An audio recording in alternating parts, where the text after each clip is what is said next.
사계침법. 책 사계침법 해설은 사암침법에 대한 자세한 내용을 다루고 있는 책입니다. 저자인 강주봉 선생님은 사암침법에 대한 전문 지식과 경험을 가지고 있으며 이 책을 통해 그 지식을 전달하고자 합니다. 1장에서는 전체적인 개관을 제공합니다. 사암침법의 기본 원리와 개념에 대해 설명하고 이후 장들에서 보다 구체적인 내용을 다룹니다. 2장에서는 사계침법의 도출에 대해 다룹니다. 사계의 변화와 인체에 미치는 영향을 이해하고 침을 놓는 시기와 위치를 결정하는 원리에 대해 설명합니다.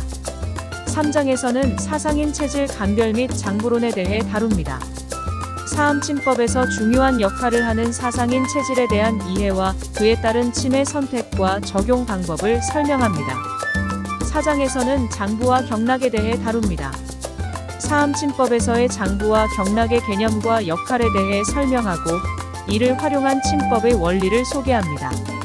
5장에서는 사암침법의 사상에 대해 다룹니다. 사암침법에서 중요한 개념인 3개의 산과 기운의 움직임에 대해 설명하고 이를 기반으로 한 침법의 선택과 적용 방법을 설명합니다. 6장에서는 오수열과 주치증에 대해 다룹니다. 사암침법에서의 오수열 개념과 주치증에 대해 설명하고 이를 기반으로 한 침법의 선택과 적용 방법을 설명합니다. 7장에서는 사암침법에서의 각 장부별 병증에 대해 다룹니다. 각 장부별로 흔히 발생하는 병증과 그에 따른 침법의 선택과 적용 방법을 설명합니다. 8장에서는 사암침법 취업 내 사상 해설을 다룹니다. 실제 사례를 통해 사암침법의 적용과 효과를 설명하고 사상에 기반한 해설을 제공합니다. 9장에서는 사암침법의 변화방에 대해 다룹니다. 사계침법의 변화방과 관련된 관점과 적용 방법을 설명합니다. 10장에서는 사계침법 클리닉 마이너스 기초편을 다룹니다. 사계침법을 클리닉에서 실제로 적용하는 방법에 대해 상세히 설명합니다. 11장에서는 사계침법에 대한 종합적인 내용을 다룹니다. 사계침법의 원리와 적용 방법을 종합적으로 정리하고 실제 환자에 대한 사례를 통해 설명합니다. 부록일에서는 사암침법 변화방의 관점에서 살펴본 팔체질침법에 대해 다룹니다. 사암침법과 함께 활용할 수 있는 팔체질침법에 대한 정보를 제공합니다.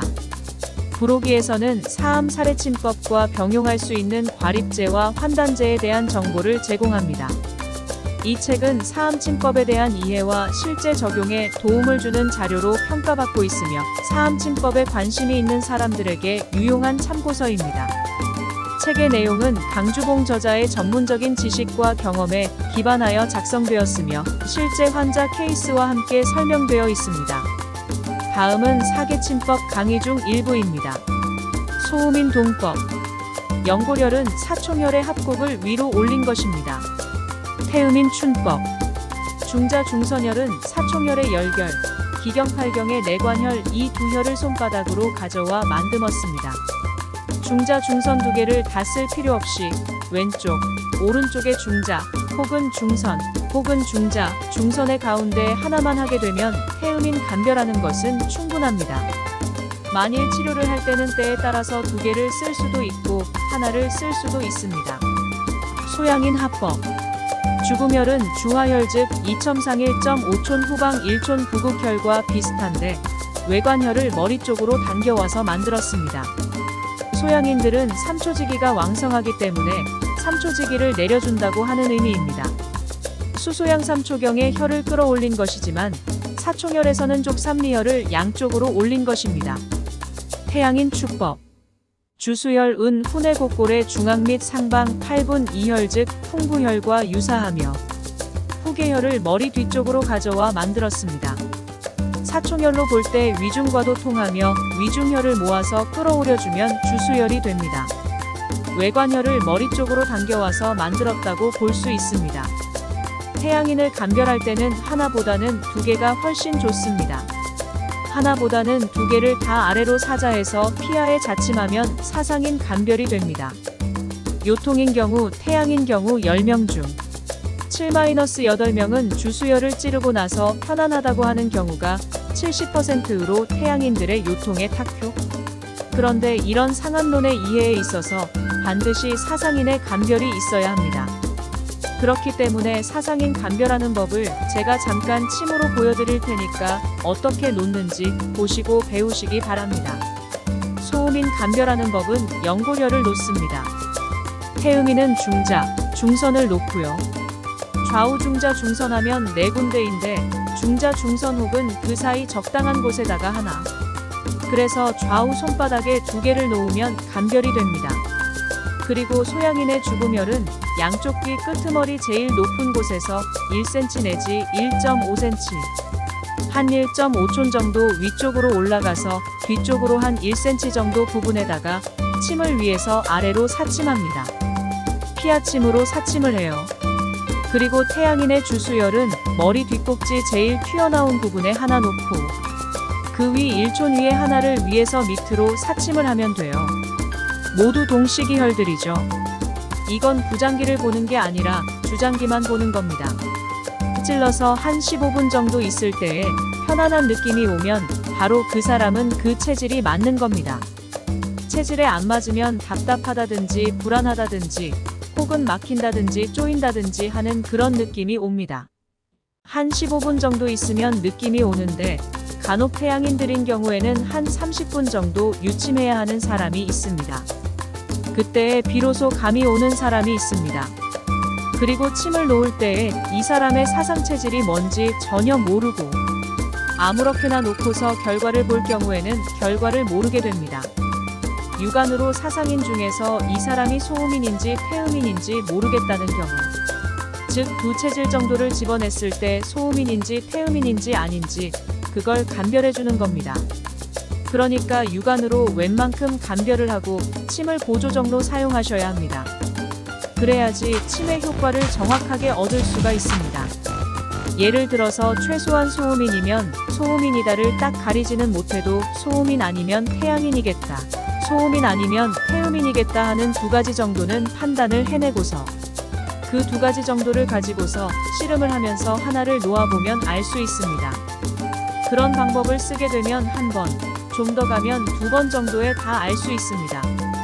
그런 방법을 쓰셔서 사상인 감별을 터득하시면 되는데 한 6개월 내지 1년 걸립니다. 저는 꼬박 2년을 해봤습니다. 제가 보기에는 이 감별법이 완전한 것 같습니다. 점점 써보시면 그 위효를 아실 수 있습니다. 이것을 쓰는 사람 중에 위효가 없다라고 말하는 사람은 없습니다. 전부 위효가 있다라고 얘기했습니다. 제가 원하시는 분들한테 놔드릴 테니까 어떻게 놓는지 느낌은 어떤지 한번 맞아보시면서 느껴보십시오. 한 15분 정도 경과를 한 뒤에 말이죠. 침 맞고 15분 정도 있으면 편안한 느낌이 올 겁니다. 한번 맞아보겠다고 하시는 분들한테 제가 놔드리겠습니다. 원래 굉장히 가는 침을 써야 되는데 이건 약간 굵은 것 같네요. 제일 가는 침이 좋아요. 환자가 통증을 못 느끼도록 말이죠. 특히 태음인 중자 중선 같은 경우엔 피부가 두꺼운 손바닥이라서 일반 침으로 놓으면 굉장히 아프죠. 그리고 외형으로 체질을 감별하는 데 있어서 머리카락의 경우 소음인들은 곱슬고 가늘어요. 소양인들은 직상 모이면서 뻣뻣하죠. 그리고 소양인은 손발이 가늘고 작습니다.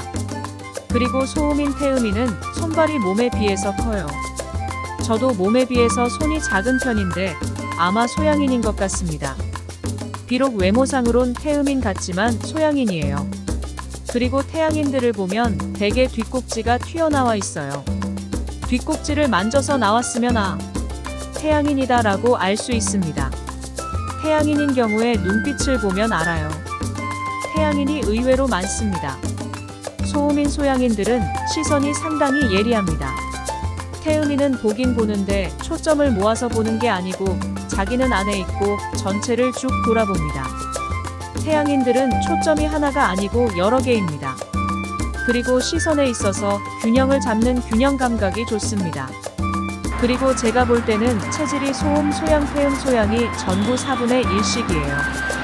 이재마 선생님께서 태음인이 많고 소양인이 많고 소음인이 많고 태양인이 적다라고 말씀하신 건 주장기, 부장기를 바꿔가지고 수곡과 기획으로 나누셨기 때문에 그런 겁니다.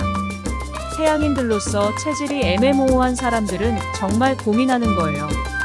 난 무슨 체질일까 하고 말이죠. 그리고 손바닥에 침을 놓을 때엔 알콜솜으로 닦고 나서 놔줘 버릇해야 돼요. 맥을 보면서 태음인인 경우에는 침 놓을 중자 중선 부분을 닦아주는 겁니다. 침이 쓰러지지 않을 정도의 1.5mm 내지 2mm 정도 깊이로 놓으면 효과가 납니다. 그리고 태양인은 이가 작고 많으면서 가지런하고 치밀합니다.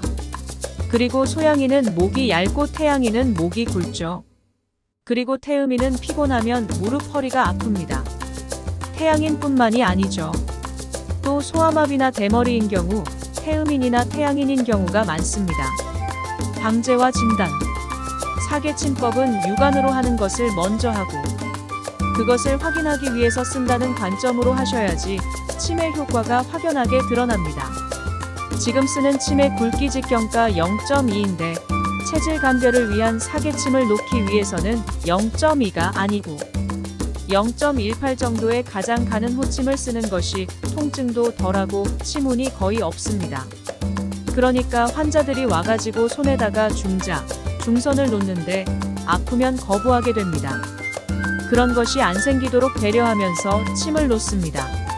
소음인과 태양의 감별점입니다.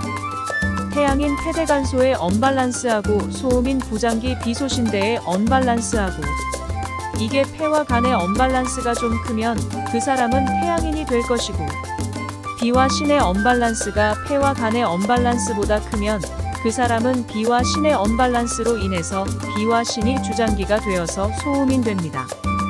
그 사람 몸의 폐와 간, 비와 신의 언밸런스가 어느 게 더 큰지를 알아내는 방법이기도 합니다.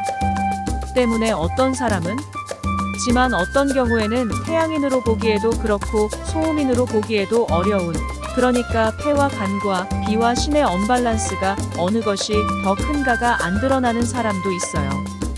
그런 케이스라고 생각이 드네요.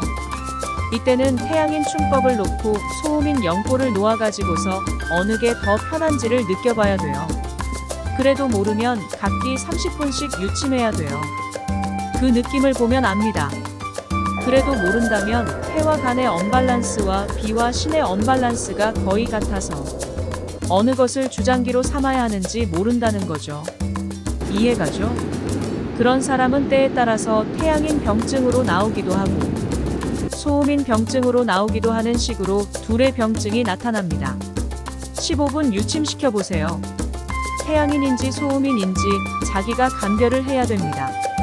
나중에 병증과 체질을 연결시킬 수 있는 안목이 생기기 시작하면 즉 나중에 사상인의 감별이 웬만큼 되고 사상인의 장부의 움직임에 따라서 병증이 서서히 이해가 되게 되면 침을 놓지 않고 병증을 확인하면서 사상인의 감별할 수 있는 안목이 서서히 트입니다.